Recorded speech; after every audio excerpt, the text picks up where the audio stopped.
Hey everybody, I have a video here for you today, and this is one I get a lot of questions on, and I know people have heard of this temple before, and I have made videos on this. A couple of them were just set to music, and I don't think I've really talked about this place specifically for about 4 years, and that is before I looked into hieroglyphs and really read a lot of the ancient text.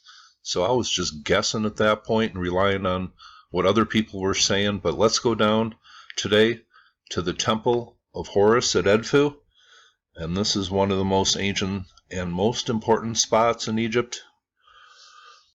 Now you notice here on the right hand side on the east there is a dry riverway that came down here in very ancient times, and I'm sure this was flowing when people first were settling here, and this is known as Tel Edfu, and there are some ancient names for this place. And here's the temple here that we're going to look into today. But if you just back out here, I just want to say this, and I've said this on other videos. People have asked, when did the Nile migrate over to its present position? And if you read about Edfu, it says it's on the west bank of the Nile. And nobody can really argue with that. But listening to Randall Carlson, I don't think this river migrated from this shore over to here. This was all water at one time. This was an island. And that's perfect for the symbolism and the story told in this temple about the survivors of an island coming to this area and starting what became the dynastic Egyptian civilization. Now, I was going to make this one of my top 10 most mysterious sites in Egypt and include it in that playlist, but this place you can still visit, and the history here is pretty well explained in the text and the legends. So I don't think this place is a big mystery, and I think we should really start recognizing it for what it's all about and what it says here. But if we go down here, this is the fairly modern Ptolemaic era, Greco-Roman era temple that was built on top of a much older temple. And the original temple was aligned east-west. And the newer temple is kind of aligned north-south, not perfectly aligned. Is there a reason for that? Well, there might be. Here we see a pathway coming off to the west to this ringed area here. And it appears it appears to be modern, but that just is strange for a place that holds records of a lost island to the west. Now here we are, down in the courtyard at the Temple of Horus at Edfu, and there's been many recorded periods of building here that really go back all the way from the Ptolemaic era, all the way back to the Old Kingdom, and that era really stretches about 3,000 years, so there was people here for a long, long time. But if this place was already well established by the Old Kingdom, how far back does the history here really go? Well, one of the things here that really tells me this is a very, very ancient place, and here is one of the Ptolemaic pharaohs here in the posture of Orion. Now, I don't know of anybody who has really said that before, but these pharaohs are all in the posture of Orion, and that goes all the way back to the very earliest dynasties of Egypt. It seems the pharaohs were depicted as rulers on earth and in the sky. But getting back to what I was saying here, this is the site where Horus defeats Set in one of the most oldest stories coming from Egyptian history, what we call Egyptian history. This is one of the foundation stories, and according to the text, it takes place at Edfu. This is a very sacred place. But I'm going to include a few things in this video, some pics. I'm not going to do a lot of reading. Talk a little bit about the hieroglyphs and a little bit of John Anthony West, and I'll probably take you out in the last couple minutes with just a couple minutes of a tour here, just set to music. But this place, very important in Egyptian history, and this place was considered sacred all the way through the Ptolemaic era, the Greco-Roman era, and when the Greeks conquered Egypt, they didn't make Egypt a Greek place. They became Egyptians themselves and kind of entwined their history into the text and into the mythology. And this appears to be one of the older parts of the area. And you know it's really old when they're building tombs in here through periods of history. Here's the sky glyph here with the winged disc over the glyph for the gate. This is the gate of the sky, or the gates of heaven. But let's just talk about this symbol here, this double snaked winged disc of Horus. Before we talk about Horus, here is a look at some drawings and some old pics. And this temple is well preserved today because basically it was covered in sand. Even just the 2,000-year-old temple was covered in sand, and the city, the mound, was actually living kind of on top of this place. So that's why it's well preserved today. Here, from an early pic, you can see how this place was kind of buried and went down way down here below the current level. Getting back here to Horus, one of the oldest and most important gods in Egypt. And Horus is depicted all the way back into pre-dynastic times. There are many stories at Edfu depicted, and there is one very important one called the Triumph of Horus. And how far back it goes, well, that's a good question. That goes over Horus's mythological victory over Seth, and that is celebrated each year in a mystery play at this temple, or at least it was. And a lot of these glyphs have been defaced, and that happened probably about maybe 1,600 years ago when the Christian religion was really taken over. But this scene here that you are looking at is very, very important. This is the installation of the sacred falcon, in which a live falcon was crowned as being God and the king. And this symbolized his triumphant victory over Seth. And that is one of the oldest stories in all of Egypt. That goes back to when Egypt wasn't even called Egypt. Now, the original name of Edfu was Behedet, and this is the inner original part of the temple here, the much older part, and this is the winged disc of Horus Behedeti. The names get attached from Edfu directly to Horus because what took place here, and maybe that reflects a time when darkness prevailed for a long time, and the sun god came to the rescue. And this is when it appears Horus Behedeti was installed as the main god assisting Ra in his battles with his enemies. Here he is on the front of the sun boat, the sun barge that Ra travels across the sky on. This is very important and very old and very original. Now, Horus Behedeti is an aspect of the god Horus. Let's just read a little. It says, Horus of Bedet, often known as Bedeti, was a god of the midday sun. The name Behedet is rather problematic. The first time that the god Horus of Behedet is mentioned, it is on the carving in the step pyramid at Djoser, and the reference makes it clear that Behedet is associated with Upper Egypt. However, Behedet is also a place in Lower Egypt. In any case, Behedet soon became associated with Edfu, the location of the major cult of Horus. Horus of Edfu was locked in a perpetual battle with Set and his army of darkness to make sure that the sun rises every morning. In Edfu, he was considered to be the husband of Hathor and the father of Horsem Tawe. Now, I did a video on the Temple of Hathor at Dendera, and these two temples seem to be very much connected, and at a certain time of the year, Hathor would take a symbolic boat journey up to the Temple of Edfu. But it says, after 80 years of battle, he was awarded the kingship of Upper and Lower Egypt by the Tribunal of Gods, and mainly Thoth, the Atlantean. In Edfu and Kamambo, he was also known as Penetabatawe, Lord of the Two Lands. As according to myth, it was discovered that the followers of Set were plotting against Ra during his earthly reign.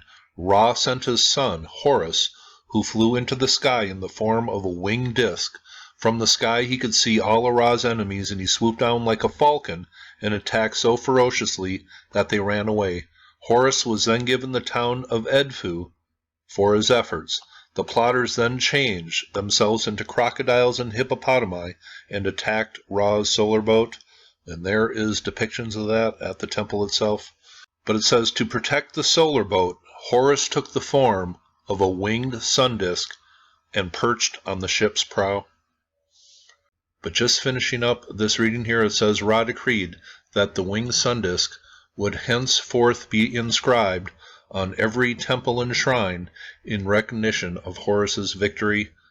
And the gods can be confusing, especially when there is different aspects of the gods. And here, Horus is described in a few different ways, including Horiketi or Hor-Emaket, Horus of the horizons, or Horus of the two horizons. And people have tried to say, well, this is the name of what we call the Sphinx today, Hor-Aketi and Hor-Emaket, when they have no idea that this is an aspect of the god. It's not the name of the god. It's a combination of Horus and the Aket, the symbol of the horizon, and the sun setting on the sacred mountain. But the Temple of Horus at Edfu is not only important for the battle between Horus and Seth, it's kind of symbolic, a struggle between light and dark, male and female, and putting together opposites within the human consciousness. Here are a few pics that Ben at UnchartedX sent me. This is, of course, the outside of the temple. Here is one of the granite statues of Horus, beautifully made, one of the most famous parts of this temple here. Here is the inner temple, and the little 2-minute video set to music at the end. You see how light really plays a part in this temple here. Here's Ben from UnchartedX in front of the temple. And I was asking him about all the hieroglyphs here because I originally thought, well, I'm going to read some of these hieroglyphs here, and trying to decide what part of the temple and what actually to decipher was impossible. One whole wall here would probably take, I don't know, over a month, 2 months for me to decipher properly in the way I want to. So I'm going to leave that for maybe a hieroglyphs video in the future. But I can kind of determine what they're saying just based on the glyphs and what time period or what scene they're talking about. But some of this is based on some of the foundations of what became dynastic Egypt. But looking at the text, it's pretty clear. They're talking about a prior time when the gods from a destroyed island came to this area and looked for the primordial mounds to set up as a temple. And really the flood imagery is in that text. But though the architect god is directly involved, they set out to find the primordial mounds that will become the temples of Egypt, the mounds that first appeared when the floodwaters receded here at Giza. It could have only been the mound that was used to build the Great Pyramid. But the primeval ones, the ghosts, the ancestors, the lords of light, came to this land and tried to refashion a former world destroyed in a great flood and cataclysm that appeared to come from the heavens. But there is also a building tradition of the temples in Egypt, and I don't know if you include the pyramids in here when they say temples, but maybe. But it says, no site was sacred unless it had been built upon the foundations of an earlier sacred site, and we wonder about that all the time. And here are some of the glyphs from inside the temple, and some of them I have never seen before, and that's not surprising to me, because it seems when they wanted to convey a concept, they just combined two glyphs, two ideas. But this is a scene I'm going to talk about. This is called the stretching accords. And what does this have to do with? Well, putting the temples in on a sacred site that is sacred already, aligning them to the stars, something that Egyptologists like Zahi Hawass and Mark Lehner never talk about, archaeoastronomy, but man, I think you should if it's in the text that they were doing this themselves. But here is one wall of scenes here honoring the god Horus. This is Hathor here. Her and Horus seem to be attached in the temple at Dendera and the temple at Edfu. Now here's a video from my friend Carlos's channel with John Anthony West directing a tour in the Temple of Horus, and he goes over some very interesting things, and I'm going to leave this link to the full video. So after this, if you want to watch a full over-hour tour from here, please do. This man's memory will be kept alive on my channel. But here he says some of the secret records might have been kept in this little room. And he goes over a few other things I thought were very interesting, including the building text.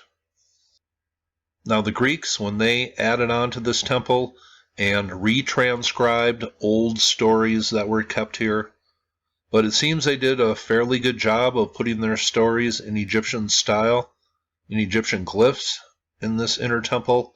And here is one of the pharaohs. I don't know how well you can see this, but he has an instrument here, kind of like a long hoe, digging into the ground, putting the foundation of the temple up, dedicated to Horus. And I know these are hard to see. I believe this is Hathor right here. Now this next scene is a little hard to see, but here, this is the pharaoh pouring what looks like granules or sand here, and they theorize in this video, John Anthony West, that it is like a saltpeter or something to absorb the moisture, and sacred amulets are poured into the foundation along with sand here. This is building the temples, recopying of older text. Once again, I will leave the link for this full video below, John Anthony West at the Temple of Horus, but he talks about a pillar here that shows an obelisk being erected, so let's just watch that real short clip. Is that Horus or is it King? And that's Horus on the other side. On the other side. Right there. So you see the two obelisks, and he's got them lassoed with a rope, and he's pulling them erect into position.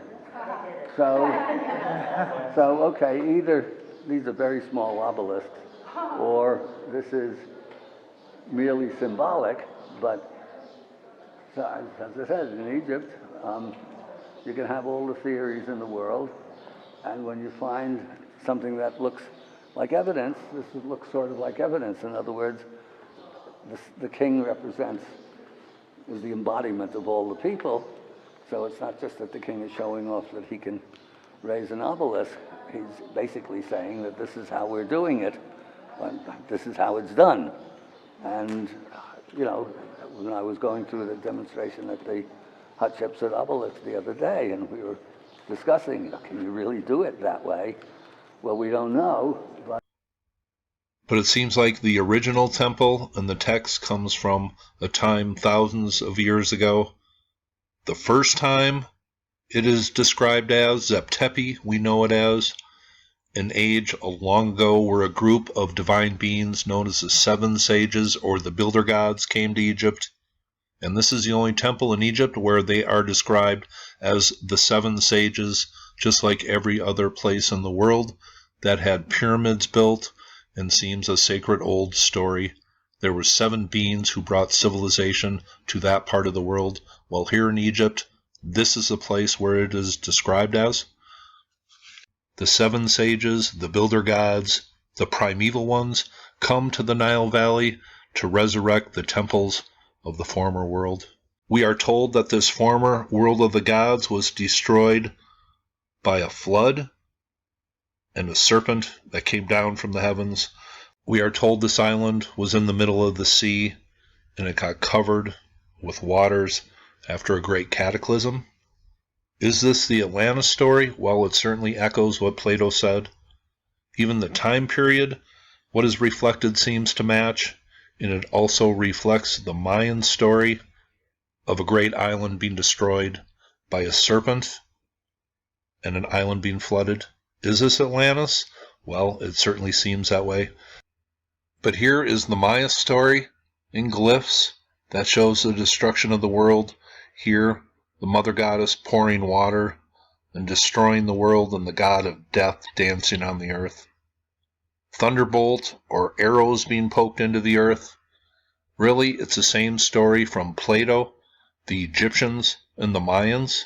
Plato says it's a declination of the bodies of heaven descending to earth and causing destruction. The Egyptians have the serpent imagery, a star coming around the sky glyph and destroying the world. Here, a serpent belching water, destroying the world from the Mayans. Dragons come from the earliest mythology of China, and the serpent certainly comes from the stories of the lost stories of the mound builders. And everything I am learning about how the Mayans counted, in one of their longer counts, why does this period go back to where the survivors of this island came to Mesoamerica? Why does that happen around 9000 BC or a little bit later, just like the Egyptians? And I told that story in the Temple of Dendera. It seems Plato, the Mayans, and the Egyptians, these stories all match. I think it's about time we take them for what they are. They aren't just crazy creation stories. They're based on true things that actually happened, and more research today has been proving that out. And where do all three of these stories say that this former homeland is today? Well, at the bottom of the ocean, in the middle of the sea. Now, here is that stretching of the cord scene, and this is really important because it's very, very ancient, and it appears to be depicted at many important places in Egypt. Let's just read a PDF here real quick. Now, here is a paper on the stretching of the cord ceremony, and this really was a lot of good information for me, and I really learned a lot of new stuff, and I will leave the link below. But it goes into the goddess Seshat, and she seems to be super important and very ancient. And it goes over the steps on how the temples are supposed to be set up and the stretching of the cord around two poles. To define the temple axis is described. Here is the old language word for stretching of the cord. But it says the king digs the trench down to the water table, molds the 4 bricks for the 4 corners of the temple. The king pours sand in the foundation of the trench, thus providing a compact surface for construction. And some of this is symbolic and some of this is actual, probably what they did. The king places a number of stone or metal plaques at the 4 corners of the temple, and it goes into some other things here, but I will leave this link below. Now here is Hatshepsut, the female pharaoh of the 18th dynasty, with Seshat here, and she always dressed in a leopard skin outfit or dress. And why was that? Well, because that represented the stars, so that was symbolic. So that's what she wore. And priests wore leopard skin a lot, and that was symbolic because they were astronomers. And here is Seshat with some sort of instrument and that 7-pronged thing over her head. Still a mystery, but she wore leopard skin all the time. But Seshat is depicted in many different eras of history, going all the way back into pre-dynastic times. Here she is at Medinet Habu. Here is a drawing of a fragment of a stone here. They found it in Assyria's Sun Temple at Abu Ghurab.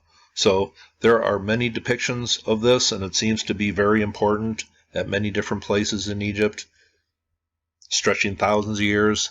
So there are numerous reasons why this is probably very ancient, super important, and appears to be somewhat of an indication of how they built temples or made the temples sacred. It says here, the stretching of the cord in the southwest wall of the Ptolemaic temple of the Falcon of Horus at Edfu. These scenes include the long hieroglyphic inscriptions and detailed information on the ceremony, including astronomical quotations. Did you hear me, Zahi? One of the columns reads, following the movement of the stars, my eye being fixed upon Mesket and the Merket, I have established the 4 corners or angles of your temple, respectively. Mesketiyu, represented as the bull's foreleg, is mentioned as a reference celestial object for the orientation of the temple, so they are using a star to orient the temple. The Merket, an astronomical instrument, is named within the same context. But here you see that image from the temple at Edfu, but here blown up a little, you can see this object, and nobody really knows what exactly this is. And there are some theories this is an actual instrument they used in aligning a temple, but this appears to be symbolic. This instrument goes into her head. Now there are 7 points here, and people have theorized this, everything from cannabis to a star to other things. Well, to me, could this just represent the wisdom of the 7 sages put into Seshat, and she is kind of the female version of Thoth, the goddess of writing and architecture? Could that be the wisdom of the 7 sages? But summing this up, it says, the king stretches the rope in joy with his glance toward the Ak of Meshketu. He establishes the temple of the Lady of Dendera, as took place there before, And here it talks about those stars that are talked about in the text, talks about the brilliant star of the plow. So they are talking about this possibly being aligned to the Big Dipper and its circular course around the pole. So this is very interesting. Seems stars were used, and Seshat was the main god who aligned the temples or helped the pharaohs make these temples become sacred and get the construction underway. Now here's a video I did 3.5 years ago, and I'm going to include a little clip from Graham Hancock where he talks about the Temple of Edfu, and then a little tour here, a few minutes long, set to music, and then I'll get back to you. Indeed, the period 11,600 years ago, 9,000 years before the time of Solon, when Plato tells us that Atlantis was submerged. And Plato prefaces his story with, with the account of how Phaeton, the child of the sun, harnessed his father's chariot, and effectively he's describing a cosmic impact. Now, most Egyptologists will tell you that there is no Atlantis story in ancient Egyptian annals. And that's one of the reasons they reject Plato. But one Egyptologist at least dissented, and that was J. Gwyn Griffiths of the University of Wales. He took a look at an Egyptian story called the Tale of the Shipwrecked Sailor. And there are many elements of that story that are like Atlantis. There's a star that falls and that kills the inhabitants of an island. There's flooding, and when the island will not be seen again, it will have become water. What Gwyn Griffiths didn't look into was the Edfu building texts at the Temple of Horus at Edfu. Now, these texts tell us that they are extracts from material in the archives of the temple. That material, rather like those old source maps that Piri Reis used, was falling apart, was crumbling, was falling to pieces. And they decided to preserve it permanently by inscribing it on the walls of the temple. And these are called the Edfu building texts. I've put this dot surrounded by a circle in the sky here just to remind myself that the Edfu building text described the primeval temple on the homeland of the gods, the sacred homeland of the gods, as an island surrounded by rings of water, exactly as Atlantis is described. And we hear of a snake called the Great Leaping One, who's the chief enemy of the god. His assault causes the homeland of the primeval ones to be swallowed up by the sea. But first, the feet of the deity of the island, the Ka, here explicitly described as the earth god, are pierced, and the domain was split. To cut a long story short, I think that we're looking at the account of the effects of that comet 12,800 years ago. And the Edfu texts speak of the survivors of the destruction of the primeval island of the gods and of their wanderings and how some of them settle in Egypt.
That's my video on the Temple of Edfu.